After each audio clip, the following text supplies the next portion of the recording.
महर्षि वेद व्यास की कृपा से 3 पुत्रों की प्राप्ति तो हो गई, कुरुवंश तो आगे बढ़ा, परंतु क्या विशेषता थी तीनों पुत्रों की? जैसे कि मैंने बताया कि धृतराष्ट्र जन्म से अंधे हैं, परंतु 1000 हाथियों का बल है उनमें। वो बहुत बलशाली है, बाहुबल बहुत अधिक है उनमें, धर्म को समझते हैं, सौभाग्यशाली हैं और बहुत रूपवान भी हैं, परंतु कमी है, नेत्रहीन है, सबसे बड़े हैं। उसके बाद जो है विदुर। विदुर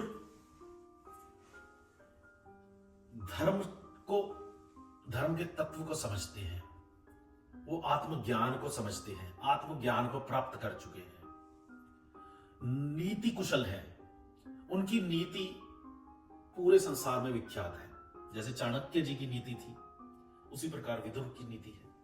परंतु जो विदुर की नीति है वो आ रही है बृहस्पति से। बृहस्पति की नीति सबसे प्रसिद्ध है देवताओं में, और उन्हीं के शिष्य थे भीष्म, भीष्म के शिष्य विदुर। तो वहां से आ रही है, ये सोर्स है। बाकी धर्मराज भी हैं विदुर। तो विदुर बहुत महान नीतिज्ञ है। अब तीसरे हैं पांडु। पांडु स्वस्थ हैं परंतु अल्पायु हैं। उनका रंग पांडु है यानी कि पीला है, यानी वो थोड़ा सा जो दोष रह गया था, जो आंखें खुली रखी परंतु रानी डर गई थी उनके जन्म के समय, तो वो एक दोष रह गया, उसकी वजह से वो अल्पायु है। बाकी उनमें कोई कमी नहीं है, इसीलिए वो आगे राजा बनते हैं, राजा उन्हीं को बनाया जाता है। अब यहां ये जो तीनों राजकुमार हैं ये बढ़ने लगते हैं अपने राज्य में और अपने कुरु जंगल देश को प्रभासित करने लगते हैं। इन तीनों के आ जाने से जनता भी सुखी है, समय पर वर्षा होती है, इंद्र भी वर्षा करते हैं समय पर, और पूरा का पूरा देश सुखी है, किसी चीज की कमी नहीं है, हरी भरी खेती है, कोई चोर नहीं है। यहां पर बहुत सारा कुछ लिखा हुआ है उस समय के वातावरण के बारे में, इनके शासनकाल के बारे में। तो बहुत अच्छा शासन था। और पांडु तो दिग्विजयी बनते हैं बाद में राजा। तो उन्होंने कोई ऐसा राजा नहीं छोड़ा था जिसको नहीं जीत लिया।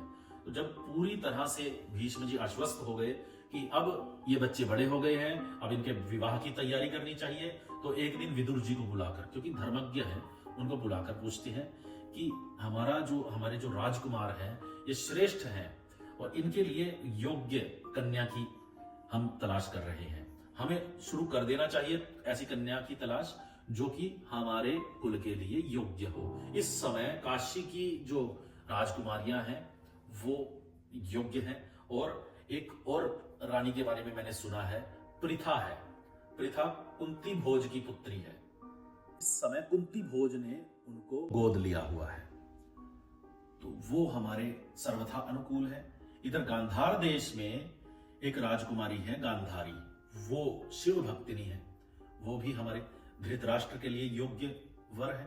तो इस प्रकार से यदुवंशियों में उन्होंने शूरसेन जी की पुत्री को चुना और गांधार देश की राजकुमारी को भी चुना।